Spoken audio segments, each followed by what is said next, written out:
दशक चौथा समास सहावा वंदन भक्ती. श्रीराम मागा झाले निरूपण, पाचवे भक्तीचे लक्षण. आता ऐका सावधान, सहावी भक्ती श्रीराम. सहावी भक्ती ते वंदन, करावे देवासी नमन. संत साधू आणि सज्जन, नमस्कारित जावे श्रीराम. सूर्यासी करावे नमस्कार, देवासी करावे नमस्कार. सद्गुरूस करावे नमस्कार, साष्टांग भावे श्रीराम. साष्टांग नमस्कारास अधिकारू, नाना प्रतिमा देवगुरु. अन्यत्र नमनाचा विचारू, अधिकारे करावा श्रीराम.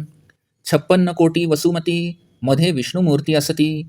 तयास नमस्कार प्रीती, साष्टांग घालावे श्रीराम. पशुपती श्रीपती आणि गभस्ती, ह्यांच्या दर्शने दोष जाती. तैसाची नमावा मारुती, नित्य नेमे विशेष श्रीराम. भक्तज्ञानी आणि वितरागी, महानुभाव तापसी योगी. सत्पात्रे देखो निवेगी, नमस्कार घालावे श्रीराम. वेदज्ञ शास्त्रज्ञ आणि सर्वज्ञ, पंडित पुराणिक आणि विद्वज्जन. याज्ञिक वैदिक पवित्रजन, नमस्कारित जावे श्रीराम. जेथे दिसती विशेष गुण, ते सद्गुरूचे अधिष्ठान. या कारणे तयासी नमन, अत्यादरे करावे श्रीराम. गणेश शारदा नाना शक्ती, हरिहरांच्या अवतार मूर्ती. नाना देव सांगो किती, पृथकाकारे श्रीराम. सर्व देवास नमस्कारिले, ते एका भगवंतास पावले. येदर्थी एकवचन बोलिले, आहे ते ऐका श्रीराम. या कारणे सर्व देवासी, नमस्कारावे अत्यादरेसी. अधिष्ठान मानिता देवासी, परमसौख्य वाटे श्रीराम. देवदेवाची अधिष्ठाने, सत्पात्रे सद्गुरूंची स्थाने. या कारणे नमस्कार करणे, उभय मार्गी श्रीराम. नमस्कारे लीनता घडे, नमस्कारे विकल्प मोडे. नमस्कारे सख्य घडे, नाना सत्पात्रासी श्रीराम. नमस्कारे दोष जाती, नमस्कारे अन्याय क्षमती. नमस्कारे मोडली जडती, समाधाने श्रीराम. सिसा परता नाही दंड, ऐसे बोलती उदंड. या कारणे अखंड, देवभक्त वंदावे श्रीराम. नमस्कारे कृपा उचंबळे, नमस्कारे प्रसन्नता प्रबळे. नमस्कारे गुरुदेव बोळे, साधकावरी श्रीराम. निश्शेष करिता नमस्कार, नासती दोषांचे गिरीवर. आणि मुख्य परमेश्वर, कृपा करी श्रीराम. नमस्कारे पतित पावन, नमस्कारे संतासी शरण. नमस्कारे जन्म मरण, दुरी दुरावे श्रीराम. परम अन्याय करुणी आला, आणि साष्टांग नमस्कार घातला. तरी तो अन्याय क्षमा केला, पाहिजे श्रेष्ठी श्रीराम. या कारणे नमस्कारा परते, आणि कनाही अनुसरते. नमस्कारे प्राणी आते, सद्बुद्धी लागे श्रीराम. नमस्कारास वेचावे न लगे, नमस्कारास कष्टावे न लगे. नमस्कारास काहीच न लगे, उपकरण सामग्री श्रीराम. नमस्कारा असे नाही सोपे, नमस्कार करावा अनन्य रूपे. नाना साधनी साक्षपे, कासया सिणावे श्रीराम. साधक भावे नमस्कार घाली, त्याची चिंता साधूस लागली. सुगम पंथे नेऊन घाली, जेथील तेथे श्रीराम. या कारणे नमस्कार श्रेष्ठ, नमस्कारे वोळती वरिष्ठ. येथे सांगितली स्पष्ट, सहावी भक्ती श्रीराम. इति श्रीदासबोधे गुरुशिष्य संवादे वंदन भक्तीनाम समास सहावा समाप्त.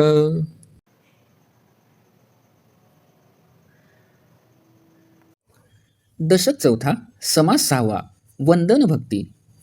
श्रीराम. श्री समर्थ म्हणतात की मागील समासात पाचव्या भक्तीचं लक्षण वर्णन करून सांगितले. आता सावध होऊन सहावी भक्ती कशी असते ते ऐका. वंदन करणे ही सहावी भक्ती आहे, म्हणून देवाला नमन करावे. संत साधू आणि सज्जन यांना नमस्कार करीत जावे. सूर्याला, देवाला आणि सद्गुरूंना साष्टांग भावाने नमस्कार करावा. देवांच्या निरनिराळ्या प्रतिमा, देव आणि गुरु यांना साष्टांग नमस्कार घालावा, कारण ते त्या अधिकारास पात्र आहेत. इतरांना नमस्कार करताना त्यांचा अधिकार योग्यता पाहून यथायोग्य रीतीने करावा. पृथ्वीचा विस्तार 56 कोटी योजने आहे. त्यात ठिकठिकाणी विष्णुमूर्ती आहेत. त्यांना अत्यंत प्रेमाने साष्टांग नमस्कार करावेत. शंकर, विष्णू, सूर्य, त्याचप्रमाणे मारुती यांना विशेष करून नित्यनेमाने वंदन केले असता त्यांच्या दर्शनाने सर्व दोष नाहीसे होतात. भक्त, ज्ञानी, वैराग्य संपन्न पुरुष, स्वानुभवी ब्रह्मज्ञानी, तापसी, योगी आणि श्रेष्ठ व्यक्ती पाहून त्यांना तत्काळ नमस्कार करावा.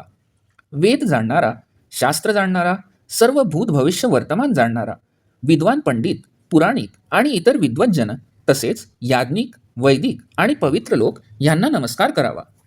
जेथे जेथे काही विशेष गुण दिसून येतील तेथे सद्गुरूंचे अधिष्ठान आहे असे जाणून त्यांना अत्यंत आदराने नमस्कार करावा. गणेश, शारदा, नाना शक्ती, हरिहरांच्या अवतार मूर्ती अशा रीतीने वेगवेगळ्या रूपाने नटलेल्या देवदेवता किती आहेत ते सांगावे म्हटले तरी पुरे पडणार नाही. सगळ्या देवांना केलेला नमस्कार एका भगवंतालाच पोहोचतो. म्हणून सर्व देवांना अत्यंत आदराने नमस्कार करावेत. सर्वांच्या ठिकाणी एका भगवंताचेच अधिष्ठान आहे हे जाणून त्या भावाने देवांना नमस्कार केला असता आपल्याला परमसौख्य वाटते. सर्व देवांच्या ठिकाणी भगवंताचे अधिष्ठान आहे आणि सर्व संत सज्जनांच्या ठिकाणी सद्गुरूंचे वास्तव्य आहे हे जाणून देवदेवतांना आणि सत्पात्र संत सज्जनांना नमस्कार करावा. नमस्काराने अंगी नम्रता येते. नमस्काराने मनातील शंका नाहीशी होते. नमस्कारामुळे निरनिराळ्या संत सज्जनांशी मैत्री सख्य होते. नमस्कारामुळे दोष नाहीसे होतात. आपल्या हातून एखादा अन्याय घडला असला तरी त्या व्यक्तीबाबत तो घडला असेल त्या व्यक्तीस नमस्कार केला असता ती व्यक्ती क्षमा करते. नमस्कारामुळे दुभंगलेली मने परत जोडली जातात. बिघडलेले संबंध सुधारतात आणि समाधान लाभते. मस्तक नमविण्यासारखे दुसरे प्रायश्चित्त नाही असे पुष्कळांनी म्हटले आहे. मस्तक नमवून देव व भक्तांना अखंड वंदन करावे.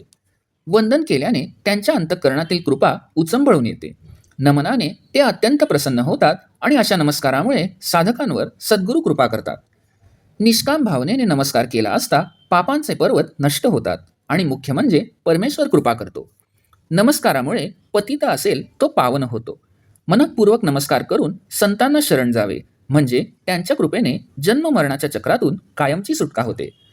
फार मोठा अपराध करून जरी एखाद्याने येऊन साष्टांग नमस्कार घातला तर श्रेष्ठ पुरुषाने त्या अपराध्यास त्याच्या अन्यायाची क्षमा केली पाहिजे.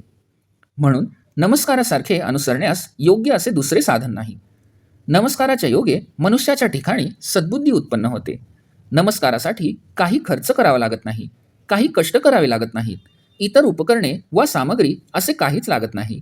नमस्कारासारखा सोपा दुसरा उपाय नाही. मात्र तो नमस्कार अनन्य भावाने केला पाहिजे. इतर नाना साधनांचे कष्ट करून कशाला शिणावे. साधकाने अनन्य भावाने नमस्कार केला की त्याची काळजी त्या साधूस लागते आणि मग तो त्याला अगदी सोप्या मार्गाने थेट भगवंतापर्यंत पोचवतो. म्हणून नमस्कार श्रेष्ठ साधना आहे. त्या योगे वरिष्ठ म्हणजे भगवंत आणि सद्गुरू आपल्याकडे आकर्षित होतात. या प्रकारे येथे 6वी वंदन भक्ती स्पष्ट करून सांगितली आहे. इति श्री दासबोधे गुरुशिष्य संवादे वंदन भक्तीनाम समास 6वा समाप्त.